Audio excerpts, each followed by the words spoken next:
Սիրելի հայրենակիցներ, ամենացավալին սակայն այն չէ, որ հարմար հայը լուր հայն է։ Այսօր պարզվեց, որ փաստորեն ոչ միայն լուր հայն է ամենահարմար հայը, այլ մեռած հայն է։ Եվ մենք այսօր պետք է բացատրագիր դեռ ներկայացնենք, թե ինչու ենք ողջ։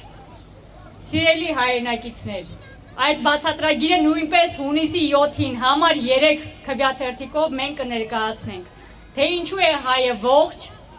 թե ինչու ենք այսօր մենք այստեղ եւ ինչու դեռ դարեր շարունակ կլինենք։ Եվ այն նախարարը,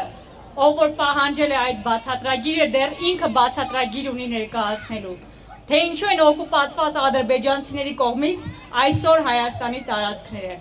Ինչու 9 ամիս շարունակ արցախցիները, մեր հայրենակիցները մնացին բլոկադայի մեջ, երբ Հայաստանի Հանրապետությունն էր նրանց անվտանգության երաշխավորը։ Եվ ինչու են գերեվարված այսօր մեր հայրենիները։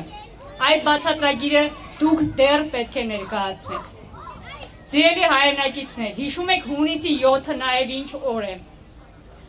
Խոսքը 2021 թվականի հունիսի 7-ի մասին է։ Հենց այդ օրը հետաքրքիր զուգադիպությամբ գործող վարչապետը հայտարարեց, որ մեր գերիները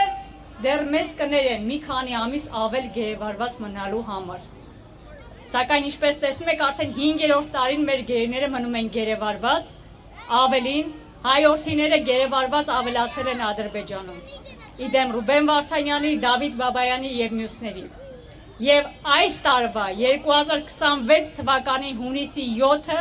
նույնպես ձեզ պետք է հիշեցնի, մեզ հիշեցնի, որ պետք է մերժենք հային լքողին, ազգատյացին եւ հային հակառակվողին։ Սիրելի հայրենակիցներ, ուզում եմ հատկապես դիմել երիտասարդներին։ Չթողնեք, որ ձեր ձայնը լռեցնեն։ Սիրելի երիտասարդներ,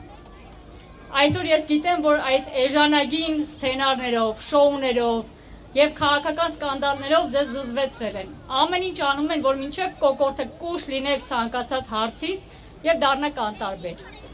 2021 թվականից սկսած շուրջ 170,000 երիտասարդ ստացել է առաջին անգամ համապետական ընտրություններին մասնակցելու իրավունք։ Սիրելի երիտասարդներ, դա ձեր ուժն է։ Չանտեսեք և չթերագնահատեք ձեր ընտրելու իրավունքը և հիշելով այն 5,000 գրեթե հասակակից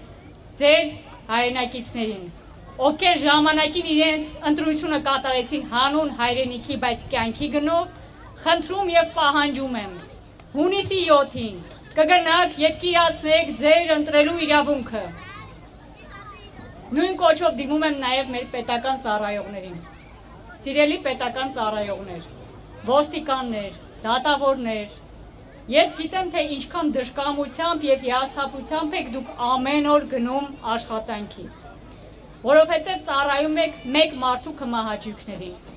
Սակայն ես գիտեմ նաև, որ եթե այսօր մեր պետական կառույցները չեն փլուզվում, դա հենց ձեր անխոնջ աշխատանքի շնորհիվ է։ Հավատացած եղեք, որ Սամվել Կարապետյանը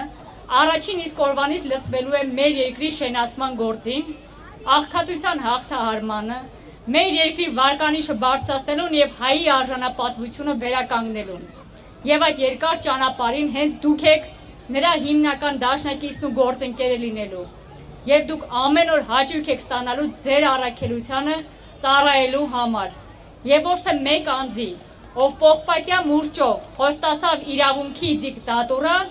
սակայն մոռացավ իրավունքի մասին և թողեց միայն դիկտատուրան, ամբողջ իշխանությունը կենտրոնացնելով իր ձեռքում և դա օգտագործելով իր ազգի դեմ։ Սիրելի ժողովուրդ, և վերջում ուզում եմ մեջ բերել Գարեգին Նժդեի խոսքերը, այն մասին, որ ցանկացած հաղթություն դա ժողովրդինն է և ցանկացած պարտություն անկարող ղեկավարինը։ Ժամանակն է եկել, որ անկարողներին փոխենք ուժեղներով և հունիսի 7-ին բոլորս միաձայն կանգնենք Սամվել Կարապետյանի կողքին։ Դեպի ուժեղ Հայաստան։